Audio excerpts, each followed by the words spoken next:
ছিল আল্লাহর কোরআন, কিন্তু আমার আমলনামায় জিন্দেগি ভর একটা কোরআনের খতম নাই রে। কত সময় আমাদের চলে যায়, কিন্তু কোরআন পড়ার সময় আমরা পাই না। যদি বলে আসেন না ভাই মসজিদ, আমরা উত্তর দেয় হুজুর আমার তো সময় নাই, আমি অনেক ব্যস্ত। আশুগঞ্জ বাজারে আমার ব্যবসা আছে, আমি বড় ব্যস্ত। যেই লোকটা ব্যস্ত ব্যস্ত বলে আমাদেরকে বোঝায়, আমি তাকায়া দেখি ঘন্টার পর ঘন্টা মোবাইলে সময় দেয়, ঘন্টার পর ঘন্টা বিপিএল খেলায় সময় দেয়, আইপিএল খেলায় সময় দেয়, বন্ধু বান্ধবের আড্ডায় সময় দেয়, সব সেক্টরে সময় আছে, সময় নাই শুধু আল্লাহর বেলা। আল্লাহ বলে বাংলা সময়ের মালিক আমি, আমার দেওয়ার সময় পাইয়া আমার দিলি না। আল্লাহ কয় ওয়াল আসর, সময়ের কসম, ইন্নাল ইনসানা লাফি খুসর। আল্লাহ বলেন কসম করলাম সময়ের, তোরা ক্ষতিগ্রস্ত। এ মালিক বলেন কসম করলাম সময়ের কসম, সময়ের কসম, নিশ্চয়ই তোমরা ক্ষতিগ্রস্ত। কেন ক্ষতিগ্রস্ত? আল্লাহর দেওয়ার সময় পাইয়া মালিককে সময় দিলাম না, আখামে কোখামে সময় ব্যয় করলাম। কিয়ামতের কঠিন ময়দানে মালিক কিন্তু সময়ের হিসাব নিবে গো, আমার মালিক কিন্তু সময়ের হিসাব নিবে। তাই বৃদ্ধ বাবাদের কাছে বলি, যারা কোরআন খতম করতে পারেন নাই, আপনার ৬০-৭০ বছর হয়ে গেছে, দেখে দেখে পড়েও পারেন নাই, আপনাদের কাছে আমার আবদার হলো, কিয়ামতের মাঠে যেন আমাদের আমলনামায় এমনটা না হয় যে আমার আমলনামায় কোরআনের কোনো খতমই নাই। কি জবাব দিবেন আল্লাহর কাছে? আল্লাহ যদি বলে বান্দারে কোরআন না তোদের কাছে আমি পাঠাইছি, আমি আদমের কাছে কোরআন পাঠাই নাই, নূহ পয়গম্বর ৯৫০ বছর কাটল, তার কাছে কোরআন পাঠাইলাম না, ইব্রাহিম খলিলুল্লাহর কাছে পাঠাইলাম না, মুসার কাছে পাঠাইলাম না, কোরআন তো আমি তোদের কাছে পাঠাইলাম, একটা খতম দিতে পারলি না। সেদিন কি জবাব দিব? তাই আল্লাহ পয়গম্বর বলেন সূরা ইখলাস আমাদের জন্য একটা নিয়ামত হলো, যেই সূরা ইখলাস একবার পড়লে হয় 10 পারার সওয়াব, 2 বার পড়লে হয় 20 পারার সওয়াব, 3 বার পড়লে হয় 1 খতমের সওয়াব। চিৎকার দেয়া কোন সুবহানাল্লাহ।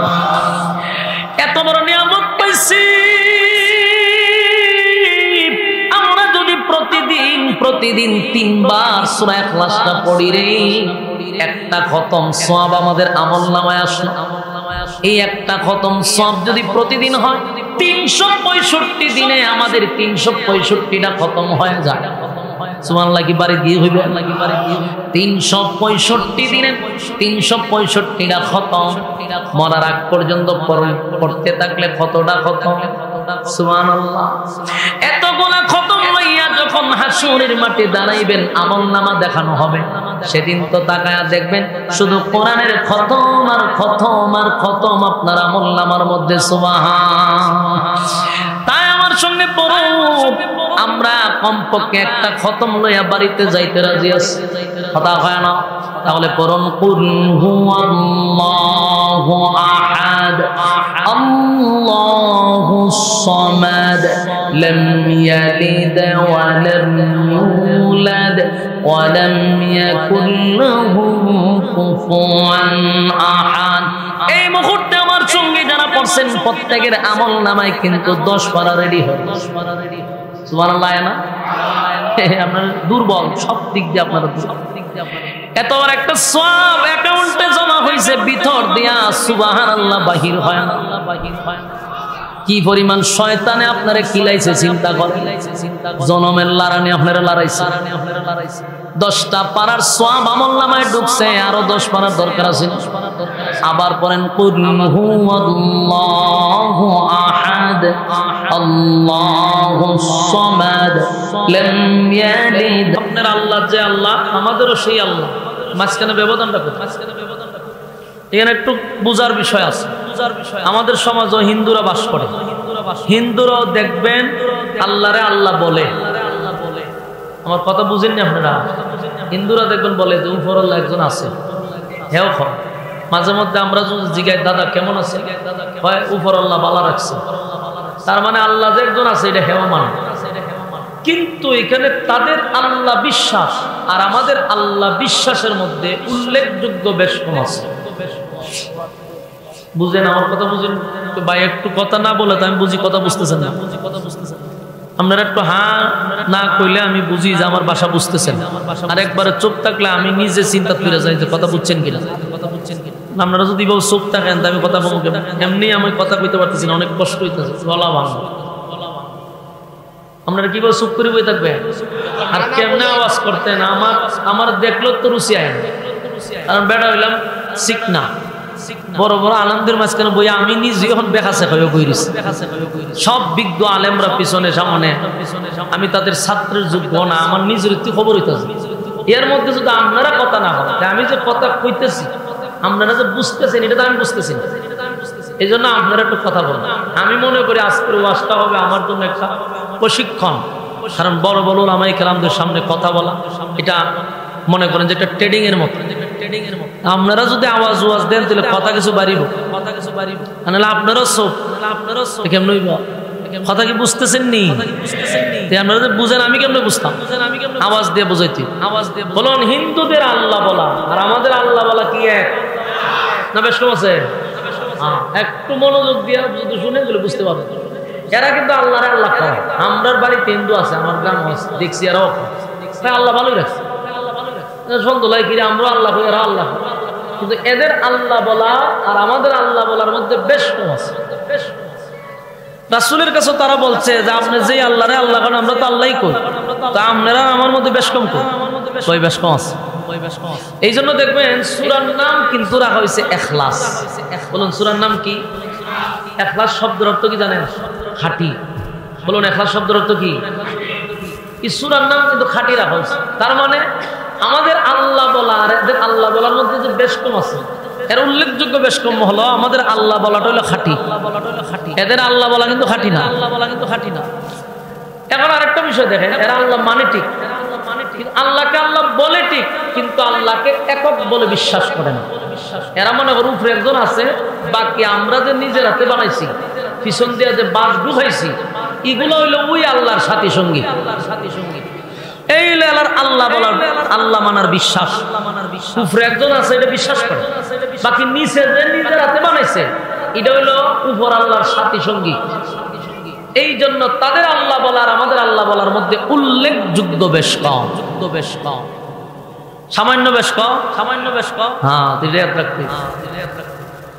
আমি এই বিষয়টা নিয়ে আরেকটা বিষয় চিন্তা করছি। দেখেন, আমরা বিশ্বাস করি আল্লাহ ছাড়া কোনো মাবুদ নাই, কোনো ইলাহ নাই, ওনার কোনো সাথী সঙ্গী নেই। আমরা চাই কার কাছে? আমরা চাই আল্লাহর কাছে। আমরা মাথা নত করে গেছে কার কাছে? মাথাটাও আল্লাহর কাছে নত। আল্লাহ ছাড়া কারো কাছে আমরা মাথা নত করি না, আল্লাহ ছাড়া কারো কাছে চাই না। কিন্তু হিন্দুরা বলেন, আরো অন্যান্য যারা ধর্ম আছে, এরা উপর আল্লাহ একজন আছে বিশ্বাস করে, কিন্তু ধন সম্পদ চায় সরস্বতী মার কাছে। কথা হয়, এরা কিছু চাইলে কালী মার কাছে চায়, দুর্গা মার কাছে চায়। তুই না কইলে আল্লাহ একজন আছে, তো খালি মার কাছে চাস কেন? তুই সরস্বতী মার কাছে চাস কেন? বোঝা গেল এক একটা সেক্টরে এক একটা খোদা বানায় রাখছে। ধন সম্পদ দিব এক মায়, সন্তান দিব আর এক মায়, বিভিন্ন সেক্টরে খোদা বানায় রাখছে। কথা বুঝতেছে? মানে এটা হলো মাধ্যম। মানে এই খালি মায় বড় আল্লাহর কাছে কইব, তো বড় আল্লাহ তে খালি মায়ের না দিব আমরা। এই এরা হলো আকীদা বিশ্বাস। এদের মধ্যে আর আমাদের দেশের মাজার পূজারের মধ্যে আমি কোনো বেশ কম পাইছি কেন? আপনি একটু মাথাটা খেলায় দেখেন, মাজার পূজারীরা এক আল্লাহ বিশ্বাস করে, আল্লাহ একজন বিশ্বাস করে, এরা রাসূল বিশ্বাস করে। কিন্তু দেখলাম মিলটা কোন জায়গা? হিন্দুরা যেমন আল্লাহ বিশ্বাস করে, এরাও আল্লাহ বিশ্বাস করে, কিন্তু বিশ্বাস করার পরে হিন্দুরা কালিমার কাছে যায়, মাজার পূজারীরা মাজারের কাছে যায়। তুই আল্লাহ আছে একজন বিশ্বাস করছো, সন্তান মাজারও চাষ করে, সন্তান মাজারও চাইলে কেন? তাহলে হিন্দুরা তো সরস্বতী মার কাছে চায়, তুইও আল্লাহর কাছে না চাই মাজারের কাছে চাইছ, তুইও আল্লাহর মাধ্যম মনে করস মাজারকে, তুই আল্লাহর মাধ্যম মনস ফিরকে। তাহলে হিন্দুদের মধ্যে আর তোরার মধ্যে বেশ কমটা কোথায়? ওনারা কোনো বেশ কম পাইছেন? আমি বেশ কম পাই না। সম্মানিত শুধু এই বিষয়টা আমাদের বোঝা দরকার। এখানে শিরকের বিষয় আছে। আমরা যদি বিশ্বাস করি আল্লাহ ছাড়া কোনো মাবুদ নাই, কোনো ইলাহ নাই, সন্তান দেওয়ার মালিক যদি হয় আল্লাহ, আমাদের ধন সম্পদ দেওয়ার মালিক যদি হয় আল্লাহ, আমার জীবন মরণ সব আল্লাহর হাতে, তাহলে মাজারের কাছে ফিরে গেছে আমি কেন যাবো? তাহলে হিন্দুরা যেই কাজ করলো আমরাও সেই কাজই করলাম। বেশকমটা কোথায়? এরাও আল্লাহরই বিশ্বাস করে, কিন্তু ছায় সরস্বতীর মার কাছে। শেষে আমি একটা হিসাব মিলাই দেখলাম, এরার মধ্যে বেশকম রইল হেরা নিচে সব মা, হিন্দুরা সব মা লই, এরার মধ্যে কিন্তু বাবা নাই। হিন্দুদের মধ্যে সব দেখবেন মা, আর এদের মধ্যে কোনো মা নাই, এর মধ্যে সব বাবা। বাস্তব না বাস্তব? মিলাই দেখেন না আপনারা, হিন্দুদের মধ্যে সব মা, একটা বাবাও নাই। মাজারিদের মধ্যে একটা মাও নাই, সব বাবা। তাহলে হেরা বাদ করে লেছে, তোমরা মা নিবা আমরা বাবা নিব। বাস্তব না বাস্তব? এরার মধ্যে কালী মা, দুর্গা মা, সরস্বতী মা, এরার মধ্যে আইজন বাবা, কীর্তন বাবা, হরে বাবা, ল্যাংটা বাবা, জড়া বাবা, সব বাবা। এই সমস্ত শিরিক বেদাত আমাদের এখনই রুখে দাঁড়ানো দরকার আছে। যদি আরো দেরি করেন, এরা একটা সময় আরো ভয়ঙ্কর হয়ে দাঁড়াবে। এই জন্য আল্লাহর বিশ্বাস যদি করো, সন্তান কেন তুই পীরের কাছে যাই? আল্লাহরে বিশ্বাস করস তো তুই মাজারও গিয়ে কেন সেজদা দিবি? তুই না বলি মাথাটা আল্লাহর জন্য, দিলি কেন সেজদা? অনেক সোশ্যাল মিডিয়াতে ভিডিও আমি নিজে দেখছি, এদের বক্তারারও এরা সেজদা দেয়। আমি দেখছি ফোন দিয়া জিগাইলে হয় এটা তাজিমে সেজদা। কি সেজদা কয়? তাজিমে সেজদা। আমাদের জামিয়া ইউনিভার্সিটি থেকে দইরা দাঁড়ালো কান্তি দইরা, এই যে এখানে বড় বড় উলামায়ে কেরাম আছে, এরা ছাত্র অর্থ যোগ্যতা এদিন নাই। আমরা দেখছি কোনো সময় এরা তাজিমে সেজদা দিলে জুতাটা বাইরে শুরু করে দিবে। তুই ভাইলে কই তাজিমে সেজদা? সূরা হয় তাজিমে সেজদা দেয়।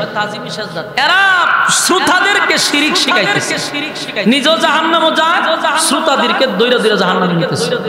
আল্লাহ আমাদেরকে এই সমস্ত কাজ থেকে হেফাজত করুক। আমি তো মক্কার মানুষেরা রাসূলের কাছে গিয়া বলল, আমরা তো আল্লাহ মানি, আল্লাহকে আল্লাহই দেখ।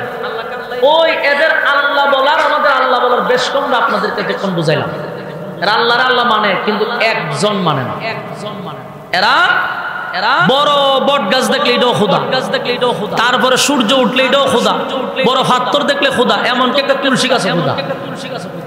এরা খোদা বাগ বাগ করে গেছে। তো রাসূল আরবি সাল্লাল্লাহু আলাইহি সাল্লামের কাছে এরা সবাই গেছে, গিয়া বইছে, হইয়া কইল যে আপনি আমাদেরই বংশে, আমাদেরই বাতিজা, আপনার মধ্যে আর আমাদের মধ্যে দ্বন্দ্ব হোক এটা আমরা চাই না। আপনি যে আল্লাহর দাওয়াতটা দেন, আচ্ছা এই আল্লাহর একটা পরিচয় দেন, আমরা ডিটেলস পরিচয় দেন। তখন তারা কিছু প্রশ্ন করছে, শুনেন প্রশ্ন হলো। প্রথম প্রশ্ন হইল, এরা রাসূলকে বলতেছে যে আপনার আল্লাহ টোটাল কতজন, এটার একটা হিসাব দেন আমার। বেঈমানরা, মূর্তি পূজারীরা, খ্রিস্টান, ইহুদিরা রাসূলকে বলতেছে আপনার আল্লাহ কতজন আছে টোটাল, হিসাব দেন। এলে প্রথম প্রশ্ন। এরপরে এরা প্রশ্ন করে আপনার আল্লাহর কাজটা কি, তা করেটা কি? উনি ঘুমায়নি, উনি খায়নি, কি করে? এরপরে প্রশ্ন করছে আপনার আল্লাহ বিয়ে শাদী করছেনি, বাচ্চা কাচ্চা আসেনি। এরপরে প্রশ্ন করছে আপনার আল্লাহ শক্তি কি পরিমাণ, লাগলে আমরা সাথে পারবো না। আপনার এলাকার নাউজুবিল্লাহ আসেনি, কোন সময় পড়েন কেউ মারা গেলে লক্ষণ তো আওয়াজ দিতেইব তো, চিন্তা করেন এরা কি বিতর্কিত প্রশ্ন করছে রাসূল। এই এদের বিতর্কিত প্রশ্নে, এদের এই বিতর্কিত প্রশ্নের জবাবে আল্লাহ রাব্বুল আলামিন তখন তাদের জবাব দেওয়ার জন্য এবং সূরার ভিতরে আল্লাহর পরিচয় তুলে ধরা এই সূরার ভিতরে পুরাটাই আল্লাহর সম্মান মর্যাদা নিয়ে আলোচনা করছে। এজন্য সূরাটাকে বলা হয় শানে এলাহি, আল্লাহর সম্মান। আল্লাহ এদের প্রশ্নের জবাবে সূরা ইখলাস তখন নাজিল করে। আছে সুবহানাল্লাহ, আছে সুবহানাল্লাহ। ইখলাস নাজিল, ইখলাস শব্দের অর্থ, ওই একে একে তাদের সমস্ত প্রশ্নের জবাব আল্লাহ দিয়া দিছে। আল্লাহ নাজিল করছে সূরা ইখলাস। আল্লাহ তখন বলেন, কুল হুয়াল্লাহু আহাদ আল্লাহুস সামাদ লাম ইয়ালিদ ওয়া লাম ইউলাদ ওয়া লাম ইয়াকুল লাহু কুফুয়ান আহাদ। আল্লাহ রাব্বুল আলামিন বলেন, কুল হুয়াল্লাহু আহাদ, নবী আপনি বলুন আমি আল্লাহ একক, আমি আল্লাহ একক, অদ্বিতীয়, আমার কোনো কোনো সাথী নাই, আমার কোনো সঙ্গী নাই, আমার কোনো ইলাহ নাই। এই বেঈমানগুলি রাসূলকে প্রশ্ন করেছিল, আপনার আল্লাহ কতজন? ডিটেইলস আমাদেরকে বর্ণনা করেন। রব্বুল আলামিন সাথে সাথে সূরা ইখলাস নাজিল করে জানায়া দেয়, কুল হুয়াল্লাহু আহাদ। নবী আপনি বলুন আমি আল্লাহ একক। একক কইলে আর কোন সংখ্যা থাকে কথা হয় না, আর কোন সংখ্যা নাই। আমার আল্লাহ এক অদ্বিতীয়, আমার মালিকের পরে আর কোন শরীক নাই, ইলাহ নাই, কোন সাথী নাই, সঙ্গী নাই, কেউ নাই। সুবহানাল্লাহ। আমরা বিশ্বাস করি আমাদের মালিক এক। এই গোটা সৃষ্টি জগৎ যার ইশারায় চলেন উনি কয়জন? লা ইলাহা ইল্লাল্লাহ, নেই কোনো মাবুদ এক আল্লাহ ছাড়া। ঠিক কি না? আল্লাহ রাব্বুল আলামিন বলেন, পয়গম্বর আপনি জানায়া দেন আমি আল্লাহ এক অদ্বিতীয়, আমার কোনো সাথী নাই, আমার কোনো সঙ্গী নাই। তাদের প্রথম প্রশ্নের জবাব তারা পেয়ে গেল। এরপর আল্লাহ বলেন, আল্লাহুস সামাদ, আমি কারো উপর ডিপেন্ড করি না, আমি অমুকাফিক কুল কায়নাত আমার উপরে নির্ভর, কিন্তু আমি আল্লাহ কারো উপর নির্ভর না। আমার আল্লাহ বলেন তাদেরকে জানায়া দেন আমি কারো মুকাফিক না, আমি কারো উপর ডিপেন্ড করি না। তাহলে এটাও তারা জানতে পারলো যে আমার আল্লাহ কারো দিকে মুকাফিক না। এরপরে তারা প্রশ্ন করছে, আপনার আল্লাহর ছেলে কয়জন, মেয়ে কয়জন, বিয়া শাদী করছে? নাউজুবিল্লাহ। হ্যাঁ ভাই সাহেব সাইর হোসেন করে সব প্যান্ডেলের বাহিরে গিয়ে আর একটা মাহফিল করছে, ওই দেখেন সব বই দিছে প্যান্ডেলের ভিতরে। তো আমার কথা বলার আগ্রহটা আরো বাড়লো না, ও কেন গিয়ে মিটিং করে, এটা কোনো হইল নি। প্যান্ডেল করলো তোমরা লাগে কত সুন্দর কইরা, সব ফুল আফান গিয়ে না খারাপ হইছে। ভলান্টিয়ার কই, এরা আধা কিলোমিটার ওই দৌড়ায় দেন, আনালে প্যান্ডেলের ভিতরে ঢুকান। বলে গপ করলে আধা কিলোমিটার দূর গিয়া কিতা কই, হ্যাঁ এখানে করতে করে। এরপরে তারা প্রশ্ন করছে আপনার আল্লাহ বিয়া শাদী করছেন? কারণ খ্রিস্টানরা তো আল্লাহ মানে তিনজন, এরার বক্তব্য কি জানেননি? আরো সাংঘাতিক। খ্রিস্টানরা কয় আল্লাহ একজন আছে, আর আল্লাহর বউ হইল মরিয়ম, আর ঈসা পয়গম্বর হলো আল্লাহর ছেলে। এই হলো তিন খোদা। চিন্তা করেন মাথা কি পরিমাণ হচ্ছে। এরা মানে তিন খোদা। আর মূর্তি পূজারীরা এরার খুদার অভাব নাই, এরা খুদারই অভাব। এই জন্য তারা প্রশ্ন করছেন আপনার আল্লাহ বিয়া শাদী করছেন, ছেলে মেয়ে আসেনি? আল্লাহ কয়লাম ইয়ালিদ ওয়ালাম ইউলাদ, আমি আল্লাহ কারো কাছ থেকে জন্ম নেই নাই, আমি আল্লাহ কাউকে জন্ম দেই নাই। সুবহানাল্লাহ। বলুন আমার মালিক কি কাউরে জন্ম দেয়? কারো কাছ থেকে জন্ম নেয়? কারো কাছ থেকে জন্ম নেয় না। আমার মালিক কাউরে জন্ম দেয় না। তাহলে এটার জবাবও তারা পাইছে, কথা হয় না? পাইছেনি জবাব?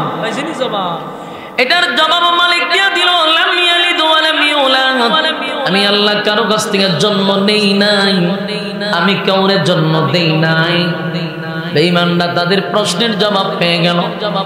এরপরে তারা যে প্রশ্ন করছে আপনার আল্লাহর ক্ষমতা আছে, এই ক্ষমতা নিয়ে তারা প্রশ্ন। আল্লাহ কত বেঈমানরে সাইজ করলো, নমরুদ দ্বারাও কিন্তু সাইজ করছে। নমরুদ দাও ইব্রাহিম নবীরে কইছিল তোমার আল্লাহ লাগলে পারবো না। আল্লাহ নমরুদ দ্বারা সাইজ করছে। কি দিয়ে সাইজ করছে? জুতা দিয়ে।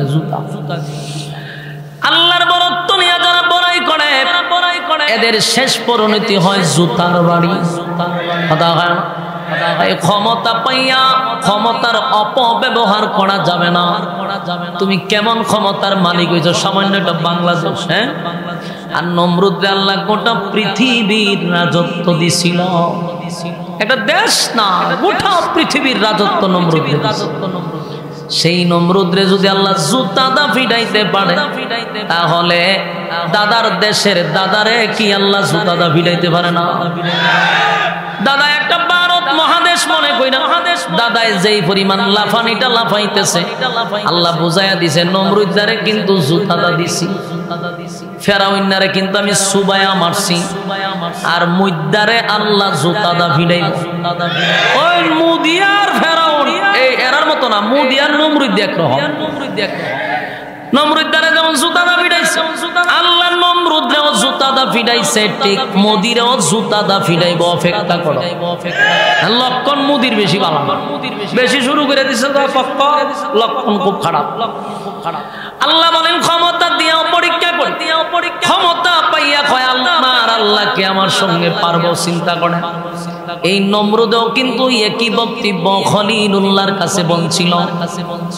আল্লাহর কাছে ইব্রাহিম খলিলুল্লাহ বলে, মালিক এই নমরুদটা তো খুব মারাত্মক খারাপ, এখন কয় আপনার সঙ্গে নাকি যুদ্ধ করত। নমরুদও চাইছিল আল্লাহর সাথে যুদ্ধ, তো নমরুদে মারার জন্য আল্লাহ কামান আর বিমান পাঠাইছে। কামান বিমান লাগে না, কামান বিমান লাগে না। পৃথিবীর মানুষ, আমার মালিক কামান আর বিমান দিয়া ধ্বংস করে নাই। এত বড় প্রেসিডেন্ট ছিল নমরুদ, গোটা পৃথিবী যার আঙ্গুলের ইশারায় চলত, সেই নমরুদ দ্বারে মশার বাহিনী দিয়া আল্লাহ হুতায়া দিছে। নমরুদ কতক্ষণ পরে পরে ইব্রাহিম খলিলুল্লাহকে বলে, আপনার বাহিনী কোথায়? আপনার আল্লাহ বাহিনী পাঠায় না কেন? আর নমরুদ 50 কিলোমিটার এরিয়া নিয়ে তার বাহিনী লইয়া দাঁড়াইছে, আল্লাহর সাথে যুদ্ধ করছে। সবগুলারে লোহার পোশাক পরাইছে, অস্ত্র নিয়ে দাঁড়ায় আছে। মালিক কামান বিমান পাঠাবে এমনটা মনে করছে। আল্লাহ হয় তোর মতো একটা খেলোয়াড়ের সাথে যদি আমার কামান বিমান ফাটানি লাগবে, ইজ্জত থাকে। আল্লাহ এমন এক বাহিনী পাঠাইছে, যেই বাহিনী আমরা তাফা দিই, মশা পাঠাইয়া দিছে। মশা পাঠাইয়া নমরুদের বাহিনীরে তছনছ করে দিছে। শেষে একটা প্রতিবন্ধী মশা ছিল, যেটার পা নাই। প্রতিবন্ধী মশা কয়, মালিক আমারে কোন কামে পাঠাইছে? আল্লাহ হয় তোরে দিয়ে বড় কাম করা। আল্লাহ ঠিকই প্রতিবন্ধী মশারে নমরুদের নাক দিয়া ঢুকাইছে, ঢুকাইয়া মগজ মতো সেন্টারে বসায় রাখছে। সেখানে বসাইয়া তার সুই মগজের ভিতরে ঢুকায় আর বাইর করে। নমরুদে লাফাইয়া 3 হাত উপরে উড়ে, অস্তিত্ব নাই। নমরুদ পাগলের মতো হয়ে গেছে। যুবক ভাই, আমার মালিক কিন্তু চাইলে নমরুদরে সেদিনই মেরে ফেলত, কিন্তু ডাইরেক্ট মারে নাই। তার কারণ হলো তারা জমিনে জুলুম করে, নির্যাতন করে, শুধু পরকালেই তাদের শাস্তি এমনটা নয় রে, দুনিয়াতে চরম পর্যায়ের বেজ্জতি করার পরে আল্লাহ দুনিয়ার থেকে নেয়। আগে তারা চরম পর্যায়ের বেজ্জতি করবে, লাঞ্ছনা অপমান করে, তারপরে দুনিয়ার থেকে নিবে। তাই নমরুদরে বেজ্জতি করার জন্য আল্লাহ একটা মশারে সেন্টারে বসে রাখছে। সেখান থেকে যখন সৃষ্টি দেয়, নমরুদ ফাল দিয়া লাভ দিয়া ফাঁসাতো, খালি লাফায় পাগলের মতো, যা পায় তা দিয়া মাথায় বাড়ি দেয়, কিন্তু কাজ করে না। মশায় তো খামুর সার, মশারে হেড অফিস থেকে বলা হয়েছে জায়গা মতো বাড়ি দিলে। নমরুদ যা পায় তা দিয়া বাড়ি দেয়, কিন্তু বেতা তো সারে না। শেষে জুতা ছিল কাছে, এটা দিয়া বাড়ি মারতেই মশা সুই বাড়ি করছে। নমরুদের জুতার ভাজাই যখন সব না কোয়ালো বাইরিলাম, তাফাইলাম, বাইরিলাম, বেতা ছাড়া জুতা দা বাড়ি দিয়া বেতা ছেড়ে দিই। নির্ঘাত জুতার মধ্যে কোনো ওষুধ আছে? আসলে ওষুধ না বেজ্জতি? আল্লাহর বেজ্জতি। এখন কতক্ষণ পরে জুতা দা বাড়ি দিলে বেতা ছাড়ে, আর নিজে আর কত বাড়ি তো লোক রাখছে জুতা দা বাড়ি বেলা। আল্লাহ বেজ্জতি কেমন? টেকা দিয়া লোক রাখছে, তুই জুতা দা বাড়ি দিস টাইমে টাইমে, টেকা দি মনে তো হেতো বাড়ি দে আনন্দের সাথে কয়েকদিন বাইরেছে, বাড়িতে বাড়িতে যে বাড়িতে হেও তো ক্লান্ত, কত বাড়ি তো চাকরি ছাড়তে পারে না, চাকরি ছাড়লে গর্দান যাবো, আর চাকরি করলে এমনি মরে যাবো, খাওয়ান নাই ঘুম নাই, খালি জুতা দা বাইরে নাই। সে জগতে যা তুইও মর আমিও মরি, তোরে মাইরি মরি, জুতার বদলা মুগুর রাখছে, মুগুর দেখ বাড়ি দিয়া মাথা মাঝখান্দা বাক করে। প্রতিবন্ধী মশা উপরু চাই দিয়ে সাদ নাই, শেষ করছি না আল্লাহ, নমরুদ দ্বারা শেষ করছি। জুলুম বেশি দিন থাকে না। আমরা আম্মায় কি কম জুলুম করছি নি? কথা বলেন না তোমার আম্মার কথা কোনে যে আপনারা সাউন্ড কমে আছে না? এই আম্মাও ফেরাউনের চেয়ে কম করছে না। ফেরাউনের টার্গেট ছিল আসমানি এলেম উঠায়া দেওয়া, আলেমদেরকে নির্যাতন করা। আম্মারও টার্গেট আছে আলেম নির্যাতন করা। কারণ ফেরাউন্না যখন রাজত্ব পাইছিল হামাইন্নায় বুদ্ধি দিছিল যে এমনি এমনি খুদা দাবি করলে মানুষে মাইনা নিত না। মানুষে মানার জন্য কিছু কৌশল অবলম্বন করতে হবে। এর এক নম্বর কৌশল হইল দুনিয়াতে সমস্ত আসমানি এলেম যাদের ভিতরে আছে এদেরকে আগে সরাই দিতে হবে, মানে আলেম সরাই দাও। আলেম সইরা গেলে মানুষ বুঝবে না যে খুদা দাবি করলে কি। এই সমস্ত কিছু তো আলেমরা জানে। ফেরাউন্না প্রথম আলেম সব মেরে লিছে। কথা বুঝতেছেন? দিনী প্রতিষ্ঠান সব উঠাই দিছিল। এরকম 30 বছর কাজ করার পরে হামাইন্নায় বুদ্ধি দিছে এখন এক কাজ করো, নারী পুরুষ এক জায়গায় করো, অবাধে চাকরি দিয়া দাও, সবাই একখানে পাশাপাশি বসে চাকরি দিয়া দাও। নারী আর পুরুষ যতক্ষণ দুইজন বেশি কাছাকাছি থাকে সম্পর্ক বেশি বেশি হয়। আপনি বুঝেন নাই কথাটা? আপনার স্ত্রী যখন গার্মেন্টসে চাকরি করবে, পাশে আর একটা ছেলে কাজ করে না, তো সময় দেয় কারা বেশি?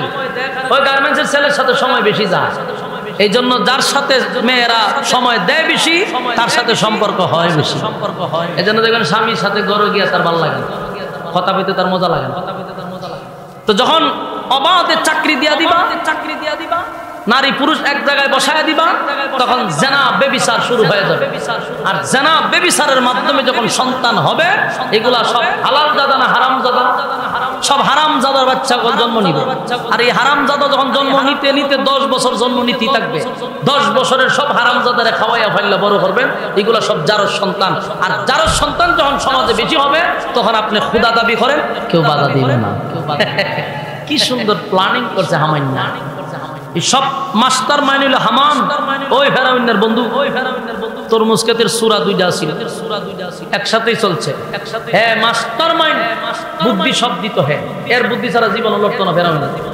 নিজের স্ত্রীটারে পর্যন্ত মারছে হামাইন্নার বুদ্ধি। আসিয়ার নির্যাতন করছে হামানের বুদ্ধি।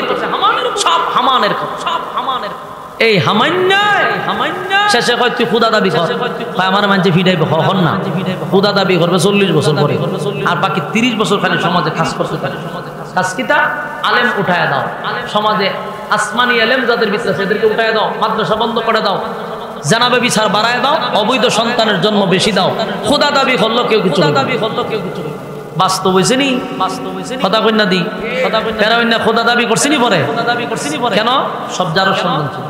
ঠিক বাংলাদেশটাকে চাইছিল জারজ সন্তানে বানায়া দেওয়ার, জারজ সন্তানে ভরপুর করা, এরকম প্ল্যান করছিল তারা। কিন্তু বাধা হইল আলেম উলামা। তাই তাদের মেইন টার্গেট আলেম দেখাও, আলেম দেখাও। কারণে অকারণে আলেমদেরকে দরে দরে আয়না করে বন্দী করা হয়েছে। নির্দোষ আলেমদেরকে হ্যান্ডকাপ লাগাইয়া, রশি লাগাইয়া মিডিয়ার সামনে বহির্বিশ্বে আমাদেরকে জঙ্গি বানানো হয়েছে। আজকে আমি আফসোস, বর্তমান সরকার যারা আছে এদের মধ্যেও ভারতের দালালের অভাব নাই। দালালের অভাব, কতগুলো বদমাশ বসাইছে জায়গা মতো, এগুলো সব ভারতের দালাল। আর না হয় আমাদের একজন ছোট্ট আলেম, ওই যে রফিকুল ইসলাম মাদানি, শৈল আর কিতা আছে কুতুবর বেড়াটা, হেরা হাতের মধ্যে লাগাইছে, ফাও লাগাইছে, গুরুর রশি লাগাইছে, লাগাইয়া মিডিয়ার সামনে প্রকাশ করে। আর আজকে মেনুন্না শাহরিয়ার কবির ইস্তারে কাপড় দিয়া মুস্কি মুস্কি হাসতে হাসতে খাবার বেনতে গেলামে, হাতে কাপ নাই, ইস্তারে কাপড় বিন্দা যেমন বোঝা শ্বশুর বাড়িতে গেলাম। এর উদ্দেশ্য কিতা? একজন আলেম রে এনকাবও লাগায়, রশিও লাগায়, আবার এখান থেকে শিকল বাঁধে। আর ইনুন্না মেনুন্না রে ইস্তারে কাপড় পরাইয়া হোটেল থেকে খাওয়াই আর পরে খাবার বেনতে গেলাম শ্বশুর বাড়ি। আপনি কি বুঝেন? এখন সরকারও কিন্তু একদম ফ্রেশ না, এখন সরকারের ভিতরে ভারতের দালাল আছে। দালাল মুক্ত যতদিন না হবে আল্লাহর কসম বাংলাদেশ পরিবর্তন হবে না। দালাল যদি না থাকতো ইন্ডিয়া সোজা হয়ে যেত, ভারত সোজা হয় না কেন? কারণ এদের এজেন্ডা বাংলাদেশে আছে, এখান থেকে লড়া দেয়। এই জন্য আলেম ওলামারা বিপদের সময় বাংলাদেশের পাশে সব সময় ছিল, এখনো আছে। বাংলাদেশের ইঞ্চি ইঞ্চি মাটি রক্ষা করতে গিয়ে যদি রক্ত দিতে হয়, আলেমরা যদি ডাক দেয়, আমাদের সমস্ত কিছু ছেড়ে স্ত্রীর কাছ থেকে প্রয়োজনে বিদায় নিব, বাচ্চাদের কাছ থেকে বিদায় নিয়ে আলেমদের সাথে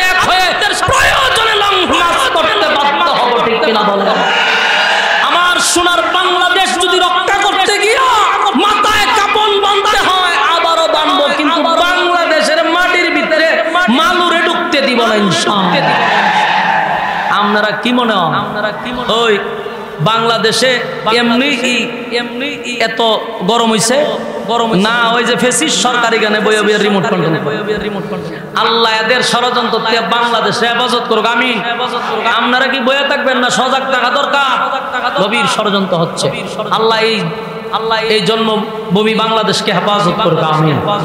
সম্মানিত শুধু সম্মানিত দেখেন, যে কথা বলতেছিলাম এটা হলো ওই নমরুদেও ইব্রাহিম খলিলুল্লাহরে বলছিল তোমার আল্লাহর শক্তি আসেনি, আমার সাথে লাগলে পারবনি।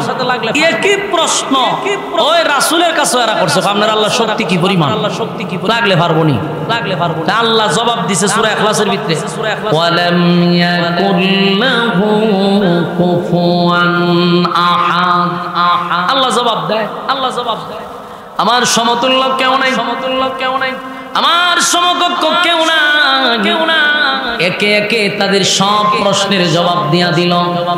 তারা প্রশ্ন করছে কুল হুয়াল্লাহু আহাদ, আল্লাহ বলেন জানায়া দেন আমি এক অদ্বিতীয়, আল্লাহুস সামাদ, আমি কারো মুকাফিকি না, লাম ইয়ালিদ ওয়া লাম ইউলাদ, আমি আল্লাহ কারো কাছ থেকে জন্ম নেই নাই, কাউকে আমি আল্লাহ জন্ম দেই নাই, ওয়া লাম ইয়াকুল লাহু কুফুয়ান আহাদ, আমার সমতুল্য, আমার সমকক্ষ এই জমিনে আর কেউ নাই, এই কুল কায়নাতে আল্লাহর চেয়ে আর কেউ আছে? কথা কই না দি, আমার মালিক বলে আমার সমকক্ষ কেউ নাই। জবাব তো তারা পেয়ে গেল, সূরা ইখলাস নাজিল করে দিল। সূরা ইখলাস নাজিল করে আল্লাহর সব কিছু শান মান বর্ণনা করছে সূরার ভিতরে। এই জন্য সূরা ইখলাসকে বলা হয় শানে এলাহি, আল্লাহর শান মান মর্যাদা সম্পর্কে এই সূরাটা আল্লাহ নাজিল করে। আর যুবক ভাইরা, নাজিল হওয়ার কারণটা সংক্ষেপে বললাম, সরল তরজমাটা সংক্ষেপে শুনলেন। এবার আসুন, এই সূরাটা যদিও ছোট্ট, কিন্তু এই সূরার ভিতরে আল্লাহ অনেক ফজিলত ঢুকায়া রাখছে। আল্লাহর নবী বলেন এই সূরাটা কোরআনের 3 ভাগের 1 ভাগ, যদি কেউ একবার পড়ে 10 পারার সওয়াব পায়, কেউ যদি 2 বার পড়ে 20 পারা, কেউ যদি 3 বার পড়ে রে, প্রত্যেকের আমলনামায় একটা খতমের সওয়াব আল্লাহ দিয়া দেয়। আমার যুবক ভাইরা, আমি তো মনে করি সূরা ইখলাস আমাদের জন্য একটা নিয়ামত, আমাদের জন্য একটা নিয়ামত। কেন নিয়ামত?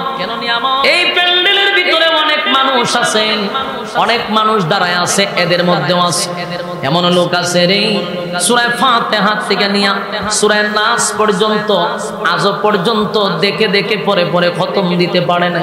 এমন লোক আছে না? এমন লোক আছে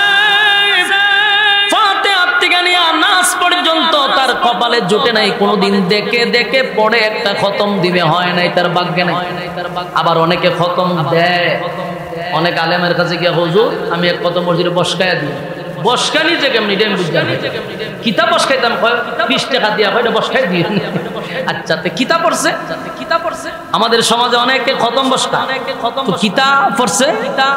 এই ফরা যদি আপনারা শুনতেন, আমার মনে হয় তাদের পড়ার শুনেও শয়তানে ডিস্কো নাচতাছে, অথবা ডিজে গানের আয়োজন করে যে মাশাআল্লাহ এরা আলাদা একটা কোরআন এরা নিজেরা বানাইছে। এমন কিছু পড়া পড়ে যা মাথার ব্রেন নষ্ট হয়ে যায়, যে কই পাইছে আর এরা করতে শিখছে। এরকম খতম দেবেন না লোক আছে, নিজের খুব গর্ব মনে হচ্ছে আমি অনেক খতম দিচ্ছি, জিগা ওর পুরা রমজানে 8-10টা খতম দিতে পারে। কিতাবে পড়ে পড়ার স্টাইল ওই তো কোনো অক্ষরের তো উচ্চারণ নাই, ওইটা তো কোন সারিতে নেয় ব্যাখা তারা কইরা একেবারে নির্যাতন কইরা লাই।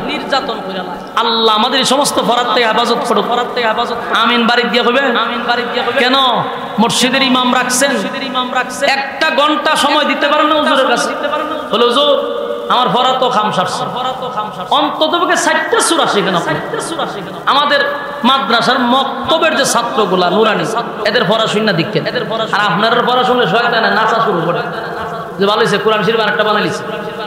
এই জন্য 2 ঘন্টা না হোক 1 ঘন্টা প্রতিদিন ইমামের কাছে ফরা দরকার। এটা আপনার জন্য, এটা আপনার 4টা সূরা বেশি লাগছে, 4টা সূরা শুদ্ধ করে শিখেন। কারণ নামাজ ভঙ্গের কারণ কয়টা? 19টা। বলেন নামাজ ভঙ্গের কারণ কয়টা? 19টার মধ্যে সর্বপ্রথম যে কারণে নামাজ ভাঙে এটা হলো নামাজে অশুদ্ধ পড়া। কুরআন তো যেভাবে আপনারা পড়েন এগুলা দ্বারা সওয়াবের বদলে আরো গুনাহ হবে, কারণ অর্থ বিগ্রহ তোলাইছেনি, উচ্চারণও ঠিক নেই, পুরো কোরআনটা আপনারা ধ্বংস করে দিতেছেন ঘুরে ঘুরে। কিন্তু আপনারা তো সময় আছে শিখেন না। আর যদি আমরা জিগে এইভাবে পড়েন কেন আল্লাহ মাফ করে দিবেন, হুজুর আল্লাহ মাফ করব কেন? আপনারা যে সময় দিছে একজন আলেম রয়ে সেই সময় দিছে, আপনারা সময় দিছে শিখার, আপনি শিখলেন না কেন? জমিতে যদি একটা বেজাল লাগে এটা কেমনে ঠিক করণ যায় এই ব্যাপারে যে আমরা সব বুঝেন, সব বুঝেন। এই কোট থেকে এই কোটে দৌড়াদৌড়ি করেন, জাগার বেজাল লাগে। কিন্তু কোরআনের ক্ষেত্রে আপনি একজন আলেমের কাছে যাইতে রাজি না, ইমাম সাহেবের কাছে আপনি যাইতে রাজি না। আবার বললে ভাই আল্লাহ বলে মাফ করে দিবে। এই জন্য বলুন কোরআন সহি শুদ্ধ করে শিকার দরকার আছে না নাই? কমপক্ষে 4টা সূরা শিখুন, কমপক্ষে 4টা সূরা শিখুন। আমি মনে করি সূরা ইখলাস আপনি আমার জন্য একটা রহমত। রহমত কেন বললাম?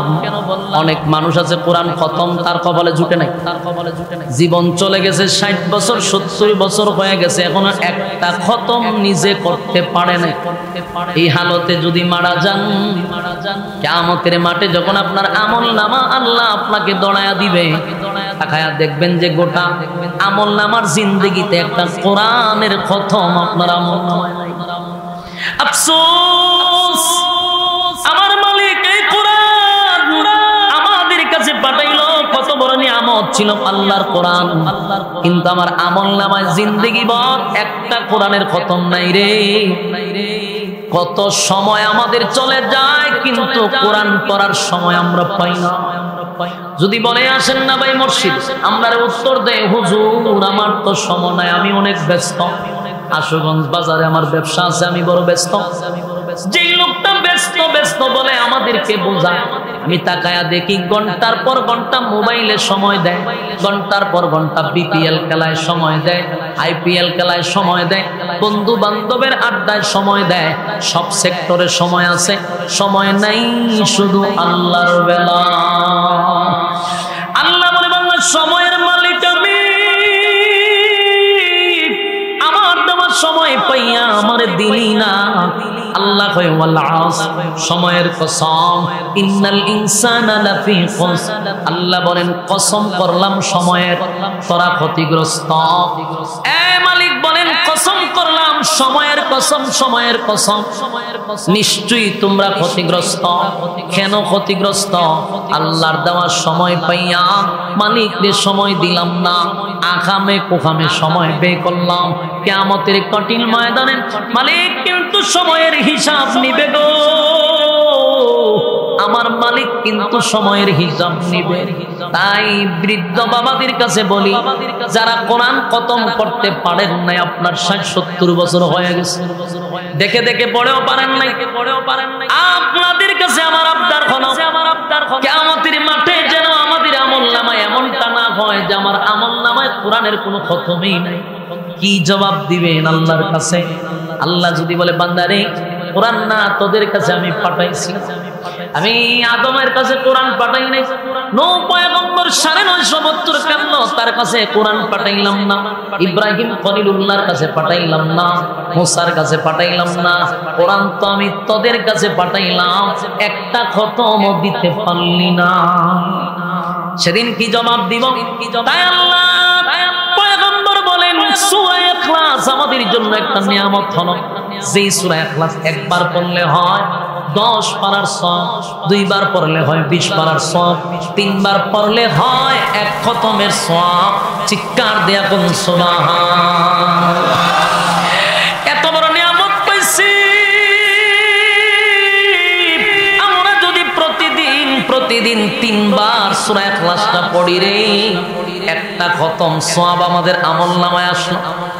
এই একটা খতম সওয়াব যদি প্রতিদিন হয়, 365 দিনে আমাদের 365টা খতম হয়ে যায়। সুবহানাল্লাহ কি বাড়ি দিয়ে হইবে? 365 দিনে 365টা খতম। মরার আগ পর্যন্ত পড়তে থাকলে কতটা খতম? সুবহানাল্লাহ। এতগুলা খতম লইয়া যখন হাসরের মাঠে দাঁড়াইবেন, আমলনামা দেখানো হবে, সেদিন তো তাকায়া দেখবেন শুধু কোরআনের খতম আর খতম আর খতম আপনার আমলনামার মধ্যে। সুবহান। তাই আমার সঙ্গে পড়ো, আমরা কমপক্ষে একটা খতম লইয়া বাড়িতে যাইতে রাজি আছি, কথা হয় না? তাহলে পড়ুন কুল হুয়াল্লাহু আহাদ আল্লাহুস সামাদ লাম ইয়ালিদ ওয়া লাম ইউলাদ ওয়া লাম ইয়াকুল লাহু কুফুয়ান আহাদ। এই মুহূর্তে আমার সঙ্গে যারা পড়ছেন প্রত্যেকের আমলনামায় কিন্তু 10 পারা রেডি হয়। সুবহানাল্লাহ না?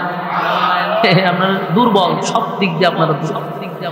এত বড় একটা সওয়াব অ্যাকাউন্টে জমা হইছে, ভিতর দিয়া সুবহানাল্লাহ বাহির হয় না। কি পরিমাণ শয়তানে আপনারে কিলাইছে চিন্তা করেন। জনমের লারানি আপনারা লারাইছে। 10টা পারার সওয়াব আমলনামায় ঢুকছে, আরো 10 পারার দরকার আছে। আবার পড়েন কুল হুয়াল্লাহু আহাদ আল্লাহুস সামাদ লাম ইয়ালিদ ওয়া লাম ইউলাদ ওয়া লাম ইয়াকুল লাহু কুফুয়ান আহাদ। এই মুহূর্তে 20 পারার সওয়াব ঢুকে গেছে। আরেকবার পড়ুন আমার সঙ্গে, কুল হুয়াল্লাহু আহাদ আল্লাহুস সামাদ লাম ইয়ালিদ কুফুয়ান আহাদ। আমার যুবক ভাইরা, মুরব্বি বাবারা, পর্দার আড়ালে আমার মা বোনদেরকে উদ্দেশ্য করে বলি, এই মুহূর্তে আমার সঙ্গে যারা 3 বার সূরা ইখলাস পড়ছেন, আল্লাহর কসম প্রত্যেকের আমলনামায় এই মুহূর্তে একটা খতমের সওয়াব আল্লাহ ঢুকায়া দিছে। চিৎকার দিয়া কোন সুবহান। আমার যুবক ভাইরা, কত বড় নিয়ামত! সচরাচর মাহফিলে বসলে আমরা একটা খতম নিয়ে বাড়িতে যেতে পারি না, কিন্তু এই মাহফিলে এসে প্রত্যেকের আমলনামায় একটা করে খতম আল্লাহ জমা করে দিছে। এটা কিন্তু বহুত বড় এক নিয়ামত। এই যুবক মায়েরা, আজকে পড়ছি আর পড়ব না এমনটা না, প্রতিদিন কমপক্ষে 3 বার পড়বেন। একটা খতম যদি আপনার আমলনামায় ঢুকে, প্রতিদিন 365 দিনে 365টা খতম, এইভাবে মরার আগ পর্যন্ত যদি চালায়া যান, কিয়ামতের মাঠে দেখবেন শুধু আপনার আমলনামায় কোরআনের খতম দেখা যায়। সুবহানাল্লাহ। আর সূরা ইখলাস শুরু এখানেই শেষ নয় গো। এই সূরার এত ফজিলত, এত ফজিলত, কোন বান্দা বান্দি যদি কমপক্ষে 10 বার কেউ তেলাওয়াত করে, কমপক্ষে যদি সূরা ইখলাস 10 বার তেলাওয়াত করে রে, আল্লাহর নবী বলেন জান্নাতের ভিতরে তার জন্য আমার আল্লাহ একটা বালাখানা তৈরি করে দিবেন। আপনারা খুশি না বেজা? 10 বার পড়তে আমার মনে হয় না যে 5টা মিনিট লাগবে, কিন্তু 10 বার পড়লে জান্নাতের ভিতরে একটা বাড়ি আমার আল্লাহ বানায়া দিবে। এই আনন্দে সাহাবায়ে কেরাম লাফাইতেছিল যে আল্লাহ, আমি প্রতিদিন পড়ব, আমার জন্য আল্লাহ জান্নাতে বালাখানা বানাবে। আমার যুবক ভাইরা, শুরু তাই না, সূরা ইখলাস যদি কেউ নিয়মিত পড়তেই থাকে, আমার আল্লাহ তার ইজ্জত আর সম্মান বাড়ায়া দিবে। সূরা ইখলাসের এত পাওয়ার, আল্লাহর হাবিব একবার যুদ্ধের ময়দানে গেছে, যুদ্ধ করার জন্য নিজেই সেনাপতি। হঠাৎ করিয়া জিবরাইল আলাইহিস সালাতু ওয়াস সালাম পয়গম্বরের কাছে এসে বলে, পয়গম্বর, আপনার একজন সাহাবী দুনিয়া থেকে বিদায় হয়ে গেছে। নবী গো, আপনাকেই তো জানাজা পড়াতে হবে। পয়গম্বর বলেন, কোথায় মারা গেছে রে? বলে মদিনায় মারা গেছে। আল্লাহর নবী বলেন, জিবরাইল, আমি কই আমার সাহাবী কোথায়, কে মারা গেল? বলে মুআবিয়া ইবনে মুআবিয়া দুনিয়া থেকে বিদায় হয়ে গেছে, আপনি নবী তার জানাজা পড়াইতে হবে গো নবী। আল্লাহর নবী হয়, আমি কই আর মুআবিয়া কই? দুইজনের মধ্যে দূরত্ব হবে 100 কিলোমিটারের উপরে। কেমনে রে আমি তার জানাজা পড়াবো? এখনকার মতো তার এত উন্নতি যুগ ছিল না, তথ্য প্রযুক্তির যুগ ছিল না, চাইতে গেলেও তো 2 দিন লাগবে। আল্লাহর নবী বলে, জিবরাইল, এটা কি কোনোভাবেই সম্ভব হবে? কেমনে যাব, কিভাবে পড়াবো? জিবরাইল কয় হুজুর আপনি তার জানাজা পড়াবেন, কিন্তু আপনি জানাজার জন্য প্রস্তুতি নেন, বাকি যত ব্যবস্থা করতে হয় আমার মালিক আপনারে করে দিবে। সুবহানাল্লাহ। আল্লাহর হাবিব যুদ্ধের ময়দানে যুদ্ধ করার জন্য গেল রে, খবর আসলো আর সাহাবী মারা গেল। ঠিক সেখানেই নবী জানাজা পড়ার জন্য প্রস্তুতি নিয়ে গেল। নবীজি জানাজা পড়ানোর জন্য প্রস্তুতি নিল। যেই মাত্র জানাজা পড়ানোর জন্য প্রস্তুতি নিল, নবী তাকায়া দেখে নবীর সামনে মুআবিয়া ইবনে মুআবিয়ার লাশ দেখা যায়। সুবহানাল্লাহ। এটা যেন আমার নবীর মুজিজা। আর আজকে এটাকে কেন্দ্র করে আমাদের সমাজে চালু হয়েছে গায়াবানা জানাজা। এই ঘটনারে কেন্দ্র করে যা চালাইছে, অথচ আমার নবীর ছিল মুজিজা। আল্লাহ নবীর নবুয়ত নবীওয়ালা চোখ দিয়া লাশ দেখায়া দিছে। নবী মুআবিয়া ইবনে মুআবিয়ার লাশ নবীর সামনে দেখতে পান, আমার নবী জানাজা শুরু করে দিছে। যুদ্ধের ময়দানে জানাজা শুরু হয়ে গেল। মুআবিয়া ইবনে মুআবিয়ার জানাজা, নবীজি জানাজা শেষ করলাম। জানাজা শেষ করে তাকায়া দেখে গো চতুর্দিকটা যেন মেঘাচ্ছন্ন হয়ে গেছে, অন্ধকার হয়ে গেছে। আল্লাহর নবী বলেন জিবরাইল রে, কিছুক্ষণ আগেও আমি দেখলাম প্রচন্ড রুদ্রে জানাইতে পারলাম না, এখন আকাশটা কেন মেঘাচ্ছন্ন হয়ে গেল? আকাশটা কেন এমনটা হয়ে গেল, কালো হয়ে গেল? কি কারণে? এমনি জিবরাইল কয় হুজুর আকাশ মেঘাচ্ছন্ন হয় না গো নবী, আকাশ মেঘাচ্ছন্ন হয় না। আপনার মুআবিয়া ইবনে মুআবিয়ার জানাজা এই পরিমাণ ফেরেশতা নাজিল হয়েছে, এই পরিমাণ ফেরেশতা এখানে উপস্থিত হয়েছে। ফেরেশতাদের কারণে সূর্যের আলো দেখা যায় না। চিৎকার দিয়া বলুন সুবহানাল্লাহ। আল্লাহর নবী বলেন কেন রে জিবরাইল আমার মুআবিয়া ইবনে মুআবিয়ার জানাজায় এই পরিমাণ বুঝি ফেরেশতা আসছে? কি এমন আমল করত? আল্লাহর পয়গম্বর যুদ্ধে চলে গেলেন। যুদ্ধ শেষ, যখন নবী মদিনায় গেলেন, মদিনায় যাওয়ার পরে সর্বপ্রথম মুআবিয়া ইবনে মুআবিয়ার বাড়িতে গেলেন। নবীজি গিয়া তার আত্মীয় স্বজনদেরকে জিজ্ঞাসা করলো, এই মুআবিয়া ইবনে মুআবিয়া কি এমন আমল ছিল রে? আমি নবী একটু জানতে চাই কি এমন আমল আমার সাহাবী করত, আমি একটু শুনতে চাই।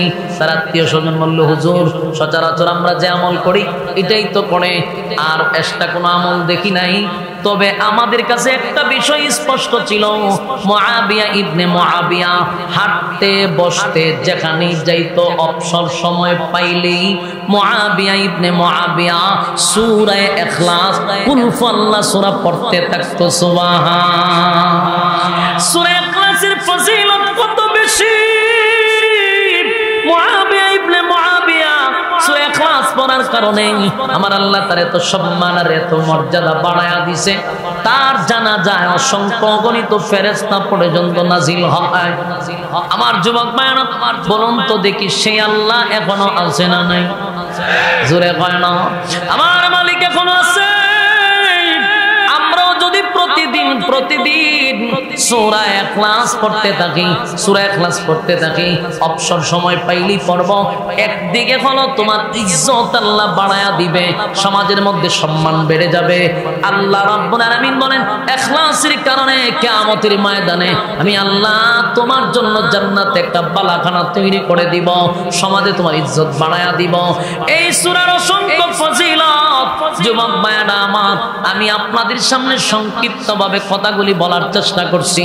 প্রথমত কেন নাজিল হলো সেটাও সংক্ষেপে শুনছেন, সরল তরজমাগুলি সংক্ষেপে শুনছেন, এবং এই সূরার ফজিলত সংক্ষেপে শুনছেন। এখন বাকি হলো কারা কারা আমল করবো, হাত তুলে দেখায়।